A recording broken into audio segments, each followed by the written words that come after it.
joining us.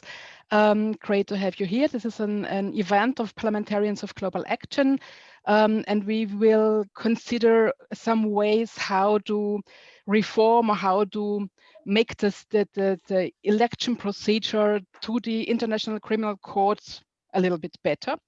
I myself, my name is Petra Bayer, I'm a member of the Austrian National Assembly, and I'm both a member of the board of Parliamentarians for Global Action, where I'm responsible for the International Law and Human Rights Program, and I'm also a member of the Parliamentary Assembly of the Council of Europe, where I have the pleasure to chair the Committee for Equality and Non-Discrimination, and also be a member of the committee that elects the judges for the European Court of Human Rights.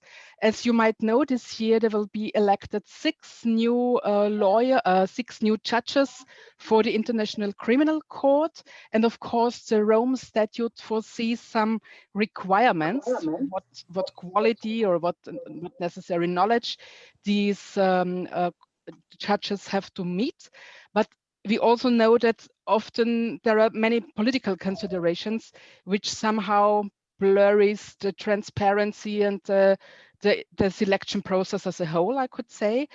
And so we will look on what can we learn from the European Court of Human Rights, where there was a development of the system, how to elect judges, being aware that, of course, at the European Court of Human Rights, every single member state has their own judge, and in the ICC there are 123 member states and only 18 judges. So it's of course a different way how to get there.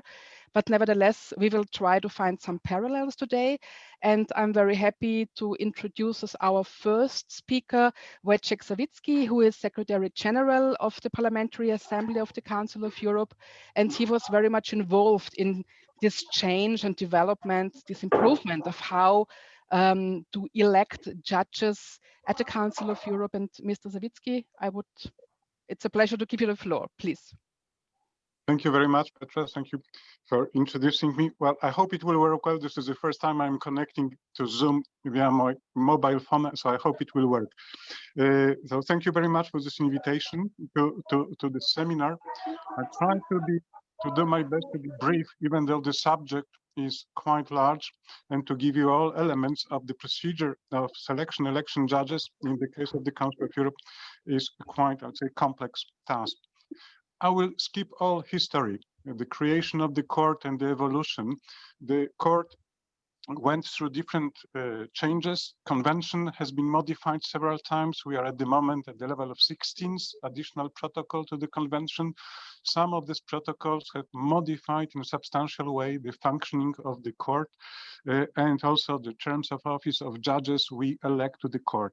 From the very, very beginning of the existence of the court, this was the Parliamentary Assembly of the Council of Europe, which was in charge of electing of judges to the court. This has never been a question. From the very beginning, this has been the case.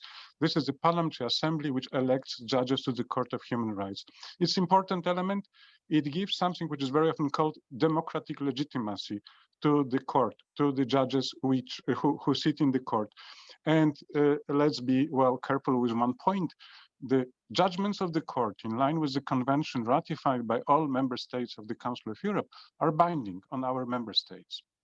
So it means it's extremely important, I'd say, that whole process of electing judges is without any possibility of being questioned, because these people, once elected, once entered the court, they take decisions which are binding on contracting parties to the convention.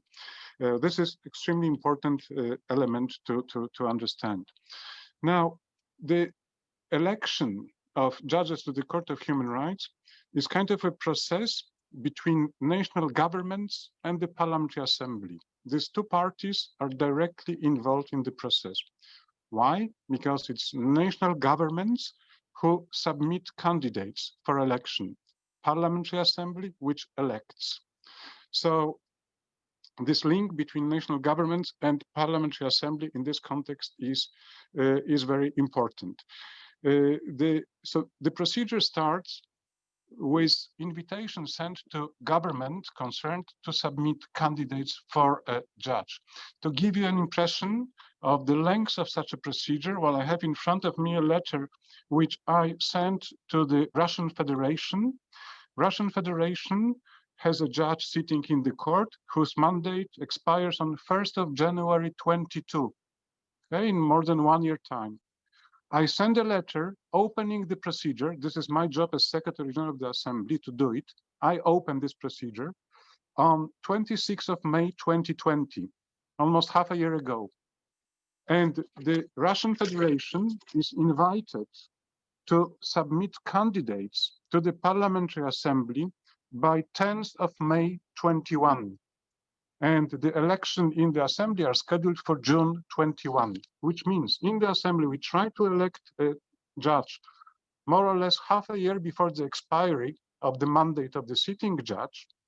And we give 1 year to the country concerned for whole process of selecting of candidates. The letter has been sent in May. The deadline for the Russian Federation to submit a list of candidates is in May the following year. Now, this is more or less the timing which we apply in this process. Now, the selection of candidates is on the government, is a government responsibility. And this is the crucial part of the procedure in the whole process. It's fully in the hands of governments. And throughout the years, in a way, you may say that the doctrine has developed. Guidelines have been created by the Parliamentary Assembly and also by the Committee of Ministers, which is the body taking decisions in the Council of Europe, composed of foreign ministers, or in every day's practice by ambassadors sitting here in Strasbourg. In 2012, the Committee of Ministers elaborated a very detailed guidelines for member states how to proceed with selecting candidates for the post of a judge. There are several pages document with some 25 detailed points concerning the selection process, different steps of the process. More, to this document, the Committee of Ministers appended so-called explanatory memorandum. And in this explanatory memorandum, which is even much bigger than guidelines themselves, you have included the good examples of good practices for almost every point enumerated on this list of, on this guidelines list, good practices coming from different countries. In order to be followed by others. As I say, these documents are quite detailed. They're publicly available, could be used and as a kind of, let's say, inspiration for any other procedure. Of course, there's a difference, and Petra Bayer has mentioned that between if you try to compare ICC and the Court of Human Rights. Selection procedures are limited to one country. It is in the hands of government concerned to proceed from A to Z with selecting of candidates. And in this selection procedure, let me just name, I would say, key requirements which are enumerated in the guidelines. There are many more, but key requirements are the following. The procedure should be stabled and established in advance through codification or in a settled administrative procedure, which means you would expect that whole process of selecting candidates is predefined by the government concerned, is adopted by a competent body, agreed to earlier, and simply implemented when the time comes to proceed with new selection procedure. That there are no surprises, that it's well codified, well known, publicly available, everyone knows what to expect from the process. That the call for candidatures should be public and disseminated widely. It cannot be just a small publication on the internal website of Ministry of Justice, for example, or of Supreme Court internally. No, it has to be published widely in newspapers, through different association of judges, universities, also legal departments. It has to be disseminated widely. A reasonable period should be allowed for the submission of applications. You cannot publish call for application giving 1 week to people to apply. The body responsible for recommending candidates should have a balanced composition. Its members should have sufficient technical knowledge and common respect and confidence, and it should be free from undue influence. We are in the political environment. Government decides who is on the list of candidates to be submitted to the assembly. You cannot expect from government not to be political. However, all effort has to be in place that this selection procedure is as much independent as possible, that there is free from political influence, from any other influence. All serious applicants should be interviewed based upon a standardized format. The applicant's linguistic abilities should be assessed. And then any departure by the final decision maker from the selection body recommendation should be justified by reference to the criteria for the establishment of list of candidates, which means that the deciding body could be Minister of Justice, could be Prime Minister, could be Head of State in some cases, who finally decide what is the list submitted to the assembly. If this person, he or she, decides to depart from that what was recommended by the selection panel, it should be justified. Why it is different than that what has been recommended by panel specifically created for this purpose. So you follow all this list. The list is much more detailed than that and publicly available together with a list of different good practices applied in different countries. Once this process is done, we in the assembly, we receive the list. But from 2010, there's an intermediary step which has been created. Following the complaints concerning the quality of candidates submitted by governments, that none of them fulfill the criteria as specified in the convention, the Committee of Ministers decided to create an advisory panel. Advisory panel composed of... Excuse me, Mr. Secretary General. Can all the other participants mute their microphones when the speakers are speaking? Kindly. I see one. Galaxy A21S especially, please. Thank you. Yes, thank you. Thank you very much. Apologies, Mr. Secretary General. So the advisory panel was created in order to advise governments, in order to tell governments, people, you have submitted a list of candidates on which one or two persons do not qualify. They do not fulfill criteria, expected criteria, to become a judge of the Court of Human Rights. Advisory panel enters into a dialogue with the government concerned and tries to persuade to the government concerned, before you submit your list to the Parliamentary Assembly, please modify your list. Please replace that person by another one. Find a more suitable candidate, better candidate. And it has been established in 2000. It was established 2010, 10 years ago. The process between governments, panel, and the assembly went through different steps. At the beginning, quite difficult. There was a kind of a battle of competences.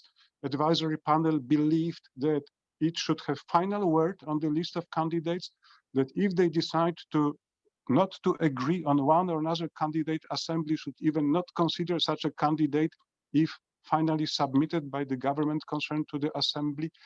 Finally, throughout different steps of conversations, meeting, cooperation, if you like, explanations, avoiding misunderstandings, I think we reached this step at the moment when this cooperation functions really very well. When the voice of advisory panel is followed by governments, and we had earlier number of examples when it was not. Now, after many years of experiences, it is followed. And also the Parliamentary Assembly, when dealing with the list, when the committee to which Madam Bayer is a member, Committee on Election of Judges, proceeds with interviews of candidates, first it listens to the chairperson of the panel and gets directly from the chairperson of the panel comments on the list, on its composition, on qualifications of candidates, on assessment of the panel. So we managed to establish a very good, I would say, cooperation where the panel is kind of intermediary step between governments and the Parliamentary Assembly.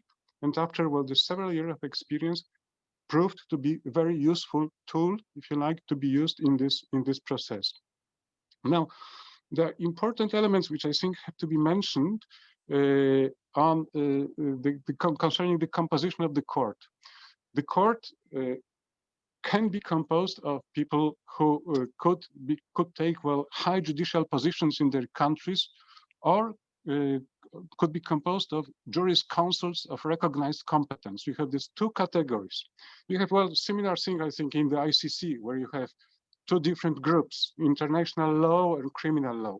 We have juriscouncils of recognized competences and judges who can take high judicial positions in their countries. The composition of the court, from that point of view, is balanced in a certain way. We are trying to check it from time to time in order that none of these categories really dominates. It's more or less balanced. This is one element which we look at, advisory panel as well. And advisory panels, throughout the years of its experience, created also kind of a list of competence. What does it mean, juriscouncil of recognized competence? It's just a wording of the convention, but you have to put content into that. So advisory panel has done it. Whom do they recognize as juriscounsel of recognized competence? The person who can take high official office in the given country, it's much more easy to be defined. So from that point of view, the composition of the court is balanced. But there's another aspect to which this assembly attached extremely important role, extremely important, I would say, from the point of view of the assembly. This is the gender composition of the court. When so-called new court was created in 1998, after entry into force Protocol 11, Assembly proceeded with election of judges. And I read in some document that the percentage of women in the court after that operation moved from 2.07% to almost 20%. Now, if you understand these figures, 2.07% means there was one woman in the composition of whole court. Okay. With that, what we did at that moment, we moved it up from 1 to 7. And we attach extreme importance to this element. We established a rule which was contested at the beginning, that every list submitted to the assembly has to include at least one woman, at least one, say, person of underrepresented sex. Okay, it could be men in some situations, but okay, so far women are underrepresented. So we do not accept a list which does not include representatives of both sexes. We can accept a list which is composed at the moment of women exclusively, because women are underrepresented in the court. And say if list does not fulfill these requirements, will be rejected by the assembly. Governments have learned that.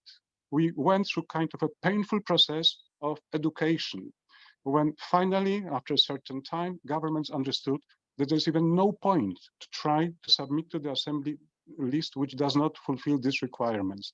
So it's a good achievement. At the moment, I would say the goal is not yet achieved, in that sense that the current composition of the court is more or less 1/3 of women, 2/3 of men. What we would expect is 50-50, or at least what we say, the sex is not underrepresented as we define it if it's over 40%.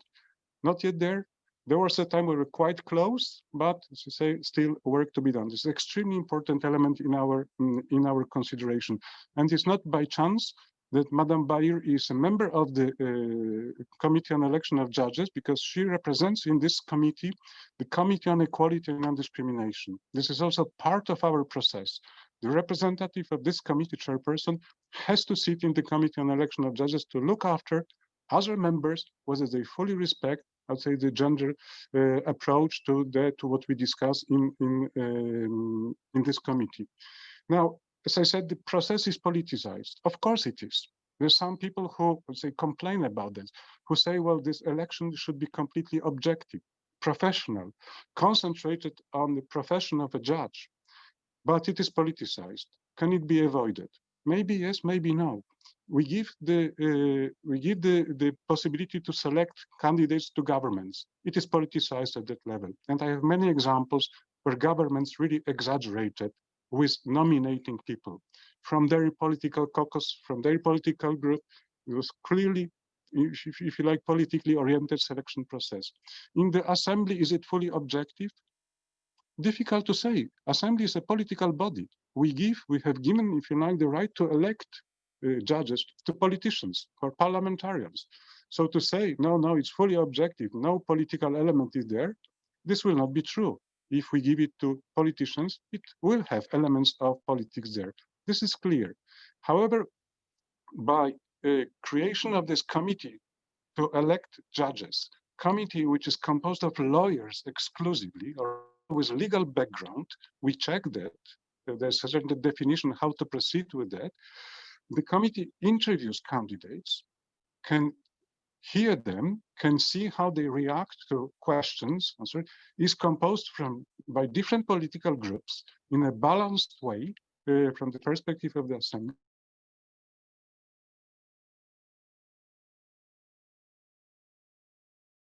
I am afraid Mr. Sawicki is frozen now again.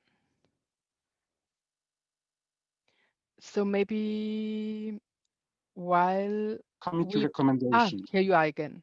Sorry, you were frozen, but now you are with us again. Maybe you can repeat the last 30 seconds. Okay, I'm sorry.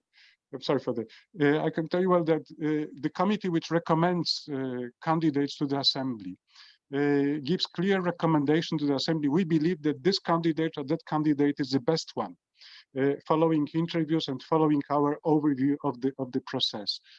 And the Assembly in great majority of cases follows recommendations. They say, well, last 30, 40 cases of elections, which I could follow, you had maybe one case when this recommendation was not clearly followed by the Assembly. In some cases, not many. When the recommendation of the committee concentrated on 2 candidates, the Assembly was electing the second candidate from the list, not the first one proposed. However, still the second was still on recommendation from the committee. So I believe from that point of view, it works well. Well, I could continue for half an hour more, but I think I better stop here at the moment. And then if there are any questions, I'm more than happy to respond.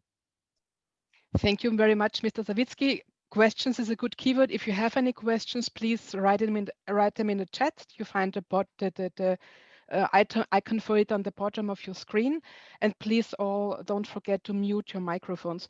And Mr. Sawicki, let me just make 2 small remarks. First of all, we still have to work on our balanced gender representation in the whole Council of Europe and also in the Parliamentary Assembly. And as a second, and I will not tell any details because our meetings in the committee are in camera, but we take these criteria which the candidates have to fulfill very serious, and it happens that from one country we reject a list for 2 or 3 times. The candidates are sitting in front of the door waiting to be heard, and we say, we are sorry, we will not hear you, we reject the list, so please fly home again, we will have another try. That happens. Yeah, it's just a sign that we really take it very serious, what we want to achieve. So it's now a pleasure to come to the next speaker on our panel. I am very happy to have Stefan Barriga with us. I'm very grateful that he steps in for Christian Benavesa. Mr. Barriga is joining us from Brussels, where he is the Deputy Permanent Representative of Liechtenstein to the European Union.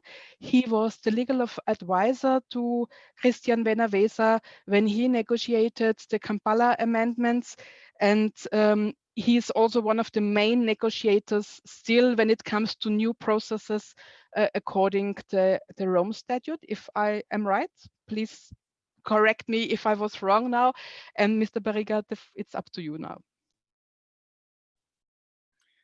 Thank you very much, and thank you for this this invitation. Yes, I think the introduction is largely right. I was very involved in the negotiation of the rules for the election and nomination of ICC judges.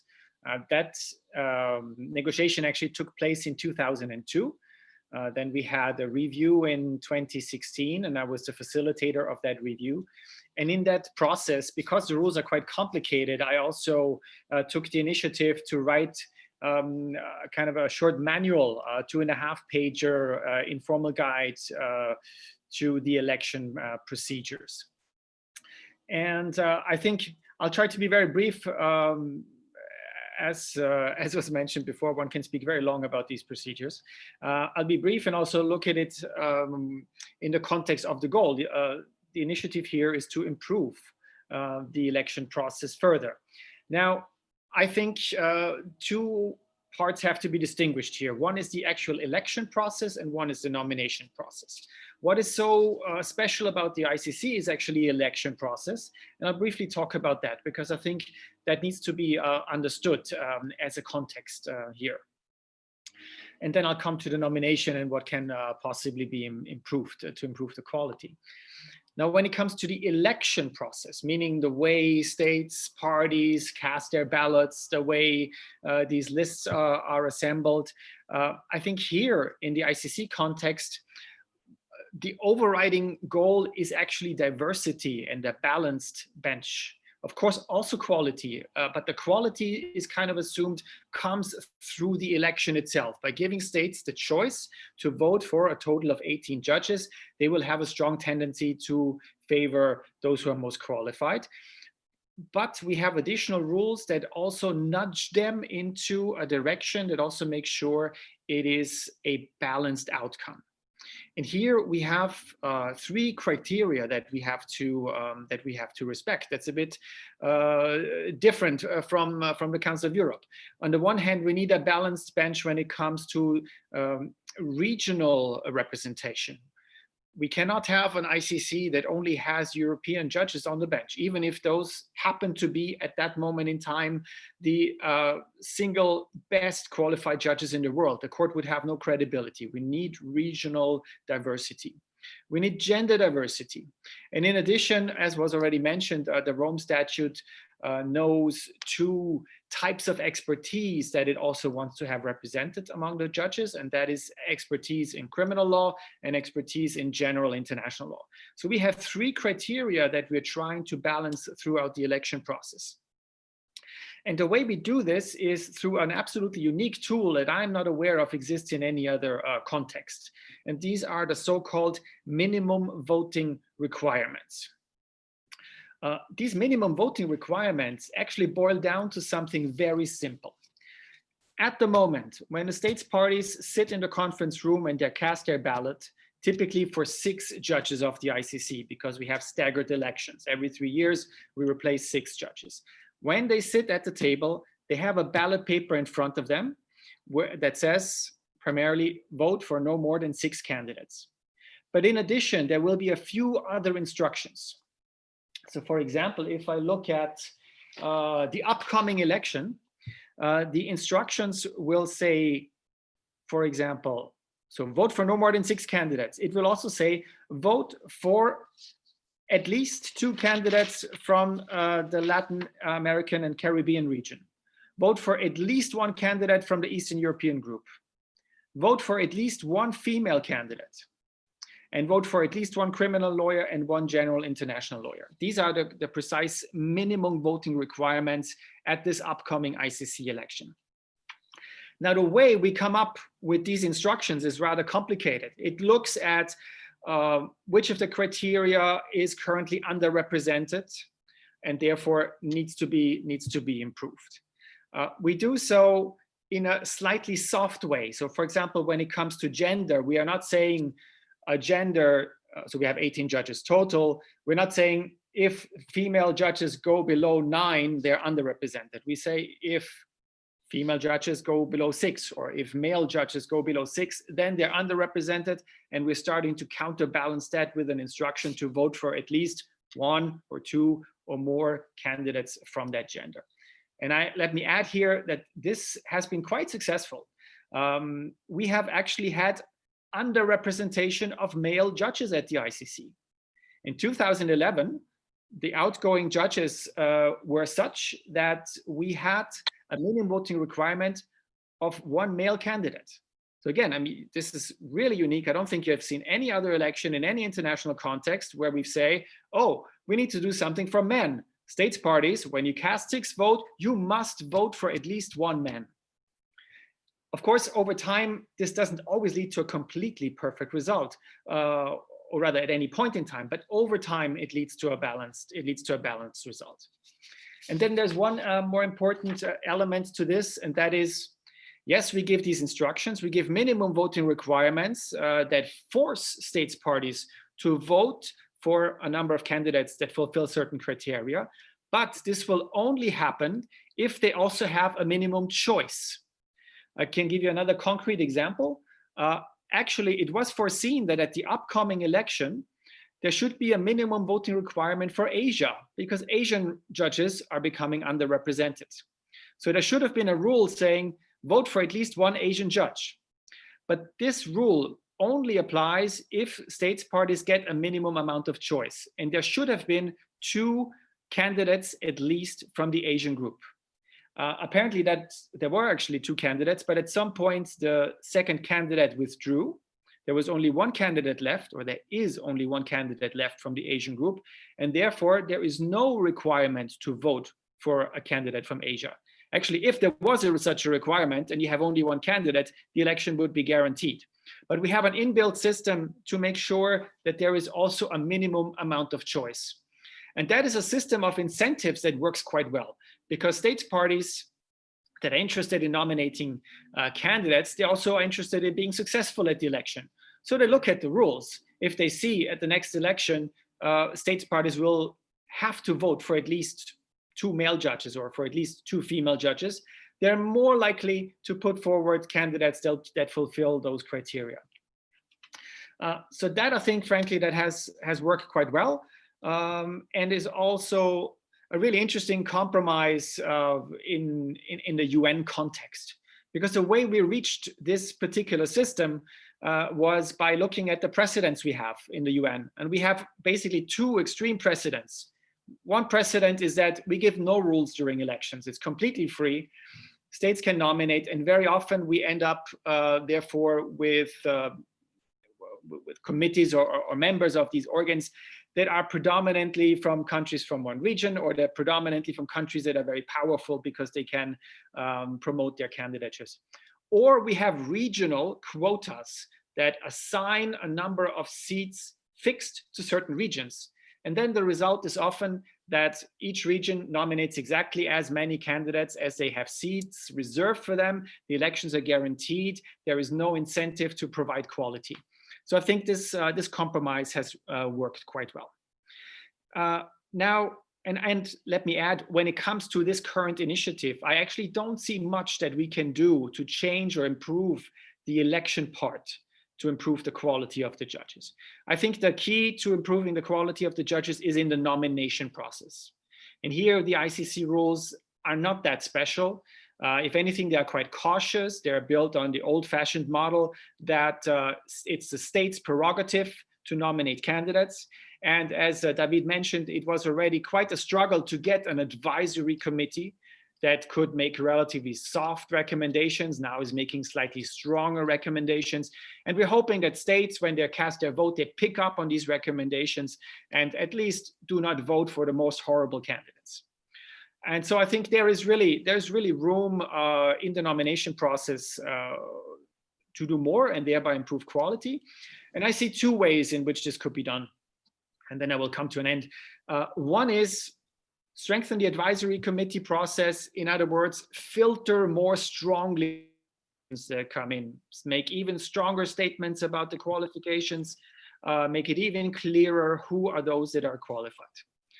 A different approach could be to encourage even way more nominations in the first place by decoupling the nominations from the initiative of states. Because there are, of course, a lot of potential candidates out there who may have all the qualifications, but they don't have in particular the links to their government that makes it likely that the government will put their nomination forward.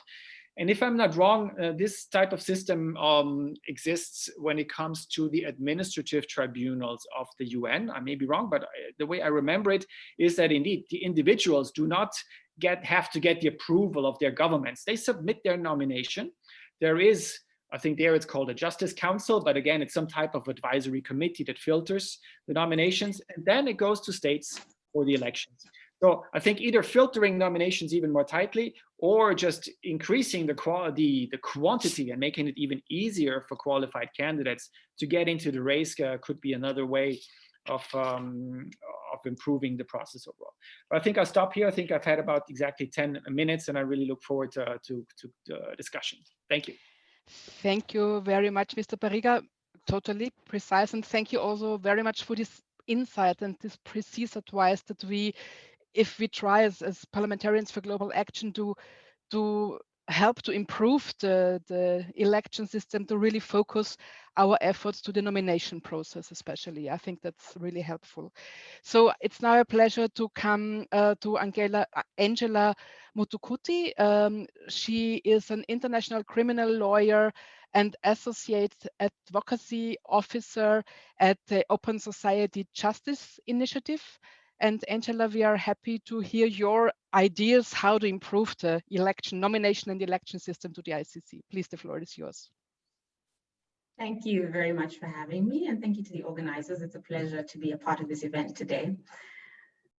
So the state of judicial nominations and elections at the ICC is definitely a situation that requires more attention. And as has already been said, because this speaks to the credibility of the court and to the court's future ultimately. It's so important that whilst it was not part of their mandate, the independent experts who just completed the independent expert review realized that their work would be incomplete if they did not consider this aspect. So in the time that I have, I'm going to focus on some of the work we've been doing at the Open Society Justice Initiative on judicial elections, referring in particular to our 2019 report, Raising the Bar.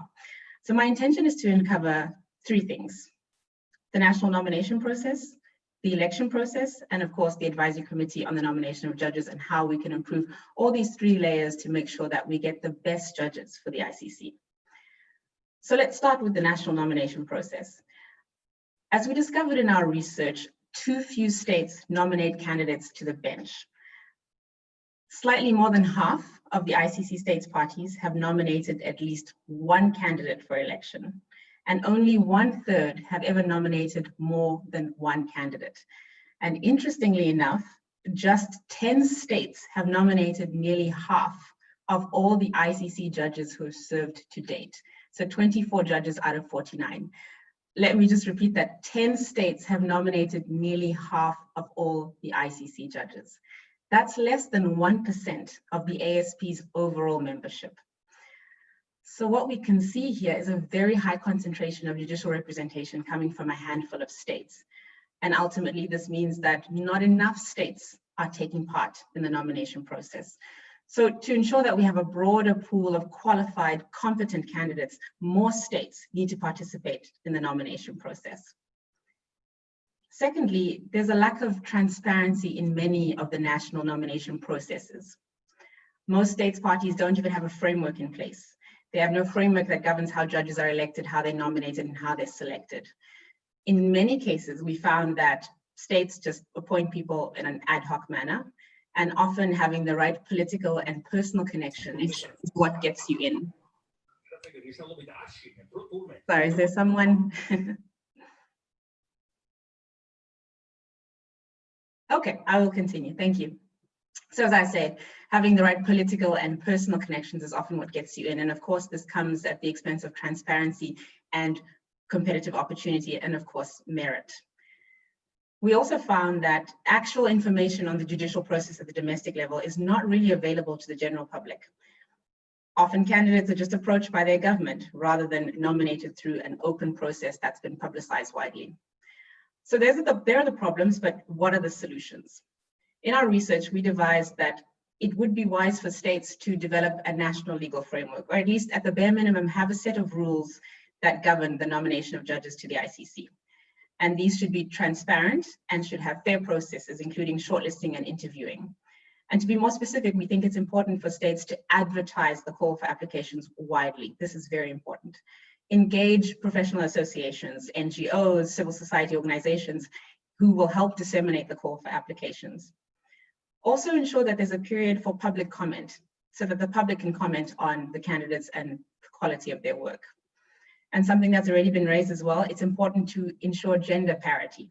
And if you disseminate the call widely enough to underrepresented groups, communities, and professional associations, you have a far better chance of ensuring gender parity.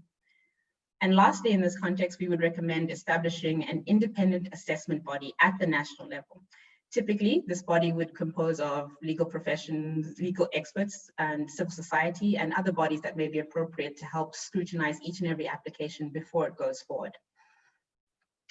These things are important because we know from this year's process already that there have been problems with a lot of national nomination processes, and civil society organizations active in these countries have raised these issues. So we know there's definitely still room for improvement. We also know that while the Advisory Committee on the Nomination for Judges called for information on national nomination procedures, only 12 out of this year's 20 nominating states submitted information. And of those that did submit the information, it was not very detailed and not very clear in terms of how did this candidate actually make it to the phase of the process that they're at now. So lacking in sufficient detail. So that's very quickly what's happening at the national level. But now I want to move on to the next phase, which is the election phase. And it is true, if you have a better quality of judges at the national nomination process, then at the election, who you then elect is less of an issue if everybody's of a certain standard. But that's not where the problem ends. We found that vote trading and a toxic campaigning culture is really corrupting the ICC's judicial election process. Now, of course, we understand that the Assembly of States Parties is made up essentially of politicians, but the problem is that the campaigning dynamics often result in the overriding of merit. So you see that candidates who have the strongest campaign, rather than those who are the most qualified, often get elected. This is something the independent experts also picked up on, and they also denounced vote trading. And the reason for this is that it discounts the candidate's qualifications. And if you agree, okay, we'll support your candidate here, but then will you support us at the World Trade Organization or the United Nations Security Council? That's not necessarily going to give us the most competent and capable judges. During our research, we spoke to certain state party officials, and I'll just read a few quotes that, of course, you can find in the report Raising the Bar. One state party official said, in most cases, qualifications are irrelevant. Another state party said, this presents an opportunity for an advantage down the road, and everyone does it, so why not take it? Another official said, yes, every state does it, it's a given. So as we can see, political considerations are coming at the expense of merit, and therefore causing issues as far as the quality of judges on the bench. In addition to the vote trading problem, we also have the pressure to campaign and the costs involved in campaigning, which has effectively discouraged many states from taking part in the nomination of a candidate for the ICC. In the pre-COVID era, you had states flying their candidates from this capital to that capital to meet with this delegation, to win votes here and there. And to be frank, this has got to stop if we're going to ensure that there is a transparent and merit-based election. And just because it's common at other international institutions, and just because it's been done at the ICC since time immemorial, does not mean it needs to continue. So in the remaining time that I have, the last element I will talk about is the Advisory Committee on the Nomination of Judges. Last year at the ASB, we saw that the ACN's mandate was expanded, empowering them more than ever before, giving them the opportunity to provide a more timely and also substantively valuable report, which would then guide states as they prepare to cast their votes. Indeed, this year there were a lot of significant improvements. For example, the screening of candidates by the Security and Safety section at the ICC, reference checks, a detailed questionnaire, signed declarations attesting to high moral character, and a more nuanced ranking of the candidates. The committee also accepted input from civil society organizations, as well as including very useful recommendations, such as the fact that the registry should administer a general language test to test the language capability, of the candidates. And this is something we've also previously recommended at the Justice Initiative. So without a doubt, there have been significant improvements this year, and I think the committee should be commended for the work that it's done, particularly under the difficult circumstances presented by 2020. But there's more that can be done. And I'll just end with a few recommendations specifically for the work of the Advisory Committee.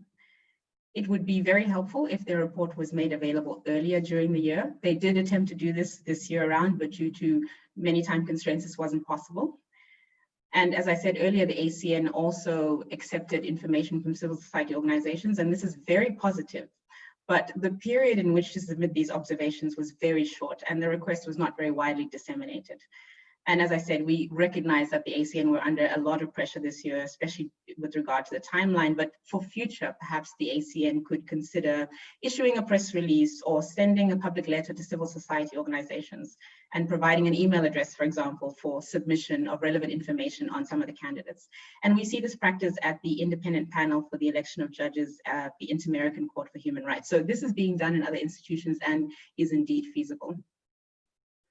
So again, whilst the ACN has greatly improved its work, we would encourage them to build on this progress and to continue enhancing their working methods for future elections. So now the ACN has done its part, and the Assembly of States Parties now have an opportunity and indeed a responsibility to elect the best. With the ACN's report, States Parties should be guided by its contents and genuinely engage with it, because the ICC can no longer afford to have inadequately qualified judges. So if the ACN does its part and improves its work, if states parties enhance their own domestic nomination processes, stop vote trading and vote purely on the basis of merit, we could go a long way towards improving the quality of judges at the ICC. And I'll stop there. Looking forward to the discussion. Thank you. Thank you very much, Mrs. Mutokuti, for this important insight where you really figured out the different layers or the different spheres which are important to address when it comes to a more effective and efficient ICC and also the election process. And also thank you very much for mentioning the independent expert review report, which really is a source of lots of ideas and tools how to improve the work of the court in general. So now over to David Donat-Katin, who is Secretary General of Parliamentarians for Global Action. And as we are working on this issue also for quite a long time, it's mostly David who is doing this work and who is focusing especially on this issue. So David, over to you. Thank you, Petra. And it's really a great thing to hear the expertise that you have brought to the table. PGA, as Petra knows very well, is a parliamentary organization. So yes, we have the professional team, and together with our colleagues, Frederica, Melissa, and Daniel, we work a lot on issues relating to the functioning of the ICC. But our real mandate is to struggle for the universality and effectiveness of the Rome Statute system, meaning more states should join, states should do much better in curbing impunity domestically so that the court can really be there as a court of last resort. The reality we know is different. The reality is that the court is the only hope for some victims of mass atrocity crimes in too many places in the world, because domestic and other systems are failing their cause and their quest for justice. Now, the problem is that if even the ICC is criticized, if even the ICC, which is a gift of hope for the future generations, as former Secretary General of the UN Kofi Annan described it in 1998, if even the ICC doesn't suffice to serve as a symbolic court of last resort because it does too few cases, then we have a big question mark. Then we are asking ourselves, why are we doing all this effort?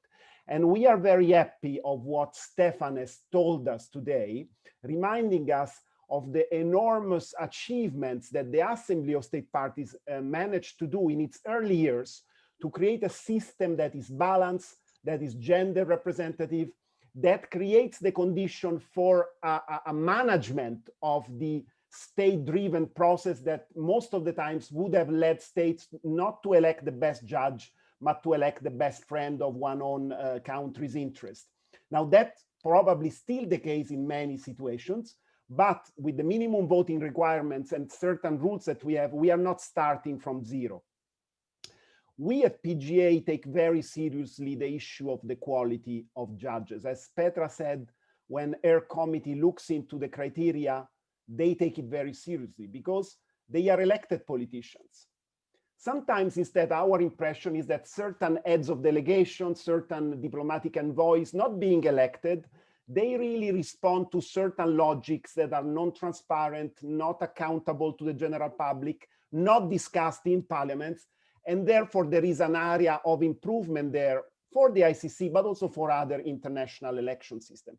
And that's why we called in the Secretary General of the Parliamentary Assembly of the Council of Europe, which is the body entrusted with the fundamental mandate to legitimize and make a transparent, merit-based, efficient system of nomination and elections of the judges at the International Court that produces most jurisprudence of the world in terms of quantity, not in terms of quality, here and just looking at the figures, which is the European Court. So if we have to start where to learn a lesson, let's go to the biggest court, the one maybe which has more judges, of course, and a different type of procedure. It deals with different type of matters. Nevertheless, one that after the reforms improved its performance, improved its productivity, because I think what the court produces today cannot be compared to what the court was producing 20 or 30 years ago, for a number of reasons, including the higher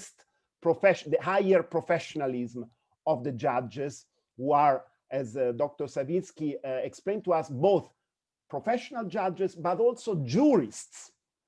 And this is the language that I'm very happy to have read consistently in the independent expert review report.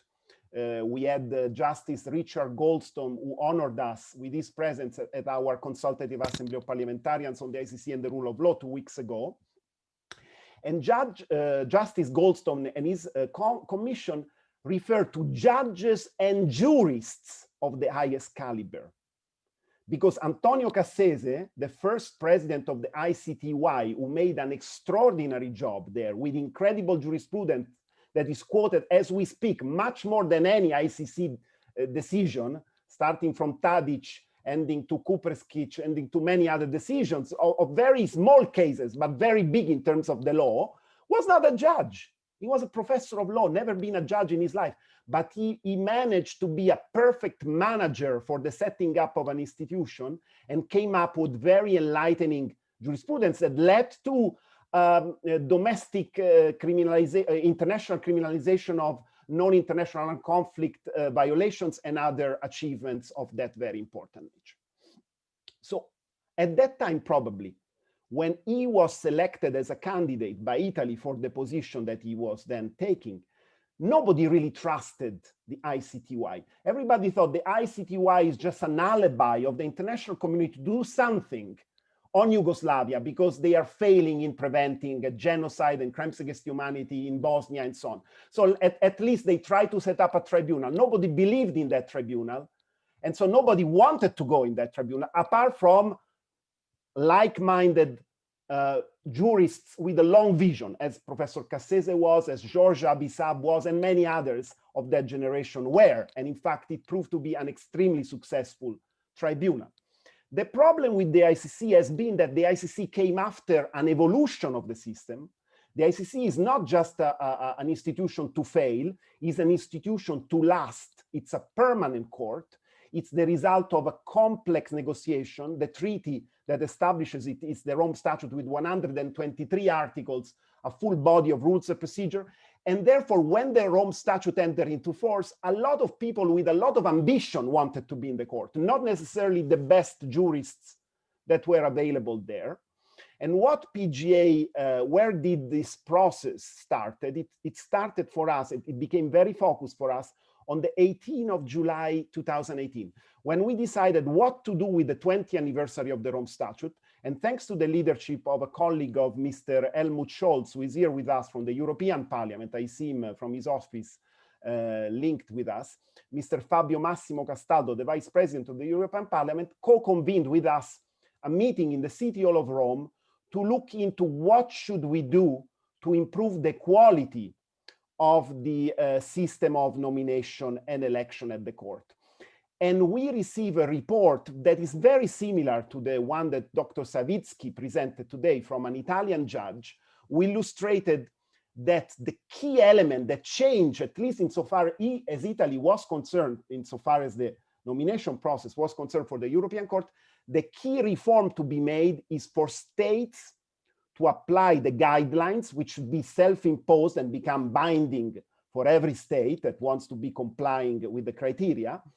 And the single biggest element of it is a public, pre-established, transparent call for applications for the best possible judicial candidates, what Dr. Savinsky illustrated to us in his presentation, which has to be accessible to all possible candidates. We had about a month ago the hearing with some of the candidates for this next election in December at the ASP. And the only moment of big embarrassment that I perceived was when the question was posed from civil society, so how have you been selected for this job? And some of the candidates started to be quiet and not to be able to say too much. Others mentioned a plethora of national procedures, very bureaucratic, but couldn't really tell us if there was a public call for applications, because there wasn't. So only few, like the UK or the Uruguayan candidates, met that criteria. Most of the others didn't. So I think it's very important for us on behalf of PGA, and we represented this also with our colleagues from the Open Society Justice Initiative when they started their process towards writing the book that informed the debate last year on the new Assembly of State Party resolution that really strengthened the advisory committee on nominations, but maybe didn't strengthen enough the system of nomination, where Liechtenstein, Stefan, it was Liechtenstein to propose most of the changes on the nominations, but some big states labeled them as wishful thinking. I can mention one permanent member to the Security Council who told me, I don't even know how do we designate our own candidates, but it's not a matter for an ASP resolution. I am the legal advisor to the UN. I cannot tell you how we picked our judge. So why should it be that we self-impose on ourselves a procedure? Suffice it to say that they have to be individuals who are eligible to the highest judicial post in their own country. Yet this is not enough, because President Macron or the president of another state can put in the Conseil d'Etat on a Supreme Administrative Court some lawyer of his own choice. So that very individual then, if he appointed by the government, becomes eligible also to the ICC and meeting the criteria of the Rome Statute, which are quite flexible. So there are things that need to be done, but for us, probably the most important reform is the one that also is reflected in the recommendations number, and I read without my glasses because it's written in small ink, recommendation 376 and 377 of this bulky report of the independent expert review, 350 pages, where they say that the ASP now for 2023 should initiate a process leading to the harmonization of the nomination procedures followed by state parties. And that should include requiring state parties providing in the course of 2021, so that's why we have this meeting today to start this, to be the first, information and commentary on their own existing or prospective procedure for nomination of candidates to the court. And in time for the elections of judges in 2023, the working group on nominations and election of judges of the ASP should compile a set of criteria which should be applied in national level nomination processes, along with guidelines on the conduct of the nomination processes. Exactly the same type of reform that led to an improved effectiveness of the European Court of Human Rights. Bearing in mind, as Petra said, and she has the experience being one taking these heavy decisions whether a judge can be elected or not at the European Court, bearing in mind that while at the European Court every state has a right to have one judge, at the ICC we have the issue of having only 18 judges, which however can be augmented without any cumbersome amendment process of the Rome Statute, because the statute allows for a flexible decision to augment the number of judges. It didn't happen yet, but it could happen in the future to strengthen the court. And yes, there will be a problem that certain small states, certain mid-level states may be discouraged from presenting good candidates because they fear that the big states or the more influential states will prevail in a campaign that will include horse trading or other deals connected to other issues. And this brings me to the last point. One of our participants, an honorable member of parliament from Sao Tome and Principe, who is part of our session today, and we really hope that Sao Tome and Principe will soon join the Rome Statute system, said it is not right for any entity to elect judges. Judges should pass exams and be selected on the basis of objective criteria as judges in domestic systems. Let's not forget that some states elect judges, but let's say that some of the most developed states have taken the view of professionalizing the judiciary and insulating it from any political interference in obedience to the principle of the separation of powers, which is a milestone of the rule of law. Well, this is probably not realistic or possible at the ICC, because under international law, it is states who are the subjects of the law. They are the lawmakers. They are also those who take administrative decisions, and one of them is to elect the member of the independent judiciary. So whether we like it or not, I personally don't like it, but I consider it inevitable for the state parties to be the one electing the judges. What we need to do, however, is to create so many safeguards and objective criteria to be met to make it almost impossible for a political appointment of a judge to take place. Let's remember that political appointments to the Supreme Court of certain major powers are still happening as we speak today. So it would be already an enormous achievement for the ICC. And in order to do so, national parliaments can play a role, and this is reflected, and this is my last point today. Your last point already started, yes. But please come to an end. Yes, I know, but I want to just to mention the plan of action that we adopted 2 weeks ago at the PGA Consultative Assembly. I'm referring to point number 7.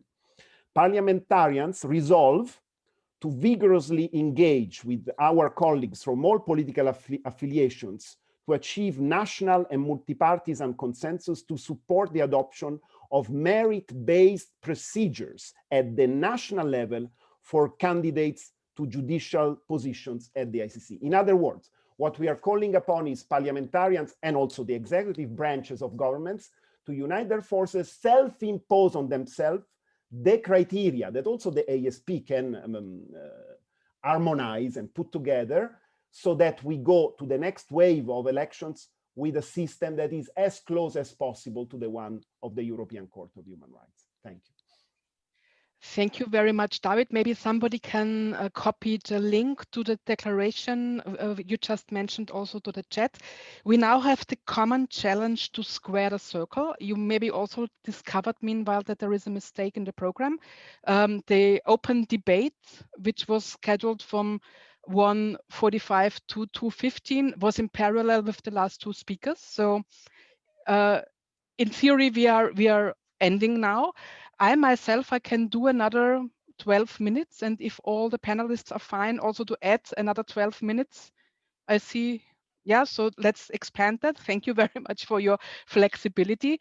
And I know that there are 2 questions. On the one hand, Honorable Innocent Gonese from Zimbabwe asks whether there are any considerations to expand the scope to judges or potential judges from countries which are not state parties to the Rome Statute, as they also could make a good job.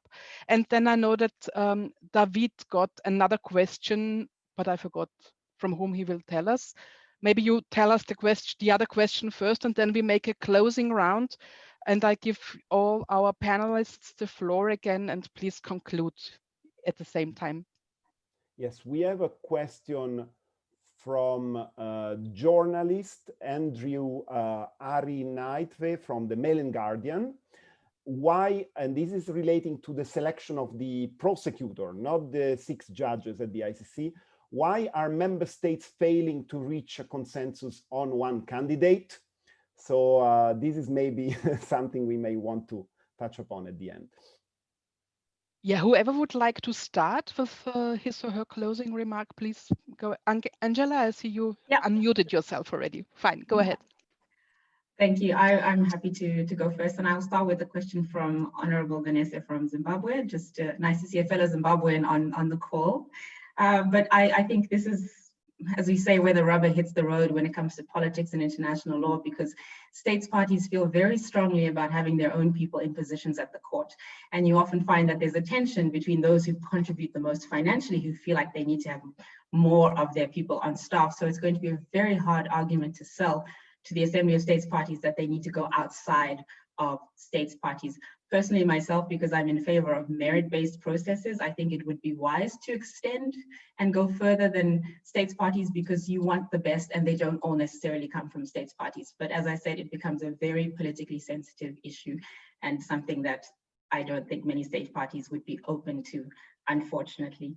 And I will leave it at that. I think the other ones would be very able and well qualified to tackle the question on the prosecutor. But just to say that it's very important that we improve the quality of the judges and that we stop prioritizing political considerations, but rather look at the merits and the qualifications of the individuals we hope will write important jurisprudence at the ICC. Thank you very much. For those who haven't seen, thank you very much, Frederica, who already copied the link to our action plan or plan of action into the chat. So who would like to proceed? Mr. Sawicki. Mr. Sawicki, please. You have to unmute yourself. Yes. Now it works? Yes, I hope so. Okay, just very few remarks, I may say. You spoke about your advisory committee, well, which exists within the ICC system. And I see one of the possible improvements could be, and I'm sorry if I say something stupid because I do not know well the system so well, to give much more power to the advisory committee, if it's possible within the Rome Statute. I mean, if the advisory committee has, well, its credibility, reputation, independence, recognized by state parties, possibly you might give it more competences. In that sense, that this advisory committee might decide to reject candidates submitted by member states and say, no, these candidates will not be submitted to a vote by your assembly, I mean of state parties, because advisory committee decide like that, in a way to give them kind of a veto right. It goes quite far, but if this advisory panel, advisory committee could provide, I would say, the candidates submitted to the final vote by the state parties are competent and qualified, then it could be, well, a step in a good direction. If you like, the role of advisory panel in our case of the court really has dramatically increased in cooperation with the assembly. We in the assembly, we shall reject any list of candidates if the panel, our advisory panel, was not correctly duly consulted. And we do that. So if panel was not consulted, the list is sent back immediately to the country concerned. We do not give them veto right, but we fully respect that what this advisory panel is saying. So without changing the convention, the advisory panel is body existing a little bit outside of the convention scheme. This body has been given authority, one side by member states themselves, but another side by our assembly, which proceeds with election. Maybe this is the way to go. And if you like, two elements in this, also in whole process. What we look very carefully at, it's a question of reputation of candidates to be protected, preserved at all steps of the procedure. This is a very complex question. Who is going to apply for a job in a high court if possibly on the way to get this job, his reputation might be put at stake? So we have to be careful also, in a way, not to create a procedure which might lead, I would say, to questioning reputation of candidates. It's a very delicate moment. It's linked with how far to go with transparency, with openness of certain steps of procedure. It's a complex question which has to be looked at. And my final comment also, we in the assembly, we also took a decision to reject the lists if selection process at the level of governments, which I have already explained earlier, if it does not fulfill the criteria of fairness, transparency, and consistency, such a list, again, will be rejected by the assembly. of course, there's a question how to assess this selection process, but we have our methods to look at it. We get information from different sources. So these are also extremely important elements which I wanted to mention. Thank you very much. And thank you all for allowing me to participate in this exchange. Thank you very much for participating. And also thank you very much for these very practical considerations and bringing ideas to a realistic ground that is also really manageable or could be manageable if there would be an agreement with that. So may I go further to Mr. Barriga as one who is a practical negotiator on all these issues? Thank you. Yes, my pleasure. I will make maybe 3 small points at the end. Vote trading. Yes, it's not pretty, but I'm actually not sure it makes a big difference if you would do an empirical study whether that really affects the outcome. Because if you think of it, every single state party that has a candidate put forward has the exact same leverage in vote trading. Every one of them can offer 1 vote in one particular election in return. So I'm not sure it actually, at least it's a level playing field. And we will not stop horse trading. This is like saying, there's a piece of chocolate on the table, don't eat it. Are you going to take it away? No, no, it's just there, just don't eat it. Sooner or later, they will eat it. And vote trading will not go away unless it is really radically outlawed somehow procedurally, which I don't see coming. But more importantly, I think leveling the playing field for campaigning is more important because the difference in resources and power is just incredible. It's hard to do that. One could try an approach where campaigning itself is frowned upon, where you say, well, actually, we don't want candidates at all to meet individually the delegations, because there are other ways through which they present themselves, in particular through the advisory committee, through public panels and so on. So all of these private meetings should be frowned upon, but I don't see how we would get to that point. And lastly, maybe something very practical, almost ridiculously small, but where I could see could have an impact. Again, I'm a big fan of encouraging individuals in each country who may be qualified to try out to enter the race. They may not be politically connected. That's already where it becomes difficult. But they may not even know where to go to tell that they are interested. And I could see a very, very simple, very basic process where the Secretariat of the Assembly of States Party would collect even just the email addresses of every single state party to which any person who is interested in running for judge could write to with his or her CV to pronounce their interests. Just a contact list, extremely basic. But the result could be that indeed, in a number of countries, they would receive several messages by interested people. And yes, of course, they can just ignore it. But I don't think that's necessarily the normal human reaction in a ministry. They would say, well, how do we deal now with this? We didn't want it, but now we have 4 people who want to be our candidate at the ICC elections. Some of them may say, okay, well, let's listen to them and let's choose one of them and let's put him or her forward. Very minor, admittedly, but in this process of improving procedures, I think minor steps forward at the time is probably the best hope we can have. And again, it's my final point. Overall, I think the procedures are quite okay, especially also compared to other international institutions. Of course, they can still be further improved, also no doubt about that. So with this, thank you very much. I thank you very much, and I'm really impressed how practically we managed to discuss such a abstract issue as we do this afternoon. So over to David, please. Thank you, Petra. On the question of Honorable Gonese, who's really engaged on this topic as he's working with his colleague in a bipartisan way in Zimbabwe to try to move the ICC dossier forward in a rather difficult context. I would say that one of the benefits to join the Rome Statute is to have his own nationals in the highest position of the court in terms of, for example, being judges and being, of course, represented in the assembly, which is the decision-making body in a number of important functions of the system. So honestly, probably many would say, well, if we give up also the judicial position to non-state party nationals, we lose that encouragement, that incentive for states to join.